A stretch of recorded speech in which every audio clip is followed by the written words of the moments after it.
Today is Wednesday, August 12th, 2026. I am here with part 3 of a revelation from a dream that the Holy Spirit has asked me to share with you. So first, here's the summary.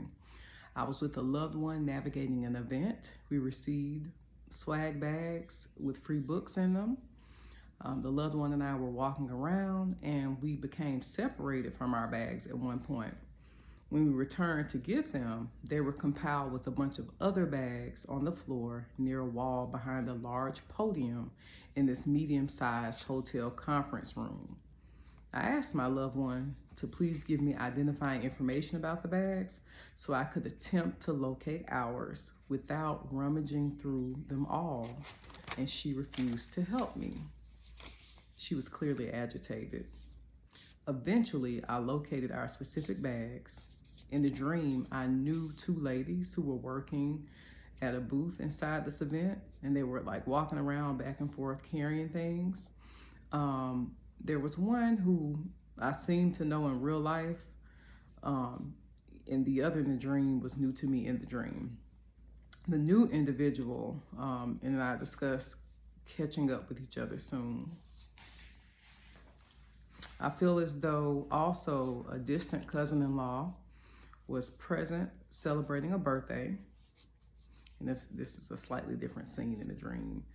And I felt obligated to secure a gift while I had already promised a friend during a different moment earlier in the dream that I wanted to ride with them to secure a gift for her loved one that same day.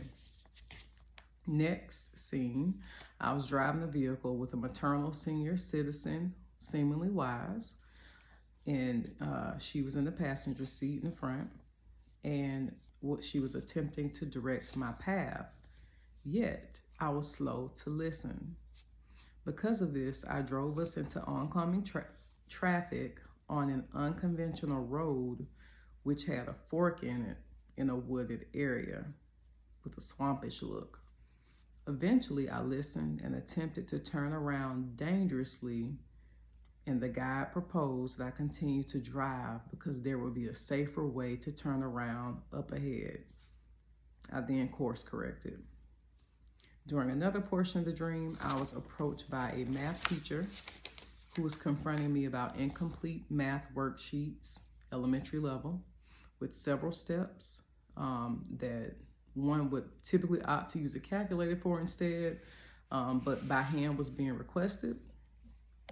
I was tempted to keep darting off and dashing through the day, but I sensed this work was important and she could have failed me, but chose to extend grace to me instead. All the while, a taller, more serious gentleman was beside her, and he gave looks as though he was not in agreement in her offer to extend this grace. I sat down to attempt to get through the work quickly, and then now we shift to another scene. So I am in a public bathroom in what felt like a northern city like New York, and I interpreted it to be a zoo. So like imagine if a zoo wanted to deck out a bathroom to look like a cave or rocky terrain or mountainous. And except with all of that effort for the aesthetics, there was literally no stall door. So a group of women walked into the restroom and they have a direct gaze of me who was attempting to use this restroom because there's no stall door. And where I was seated, I was exposed. And you hear me say I. If you don't know, when I talk about dream interpretation, I would be a symbol, a witness. The plumbing system was strange because you had to place toilet paper in this fancy looking rocky fountain, right? But it was confusing and it didn't look great with the toilet paper going through it. And you could visibly see that it was getting clogged. So I attempted to fix it with my bare hands, and the onlooking ladies began to mock me. They're like, why would you touch that? I tried to explain how I would likely never do this except at home, but I got caught up in trying to fix it. The ladies soon left the restroom, and next, as I flushed the toilet, water began to shower from the rocks on the ceiling, and I feared it was toilet water. Next, I thought it was rainwater from a potential pour down outside. I then became afraid that the ceiling would collapse. I'll return with the next part soon.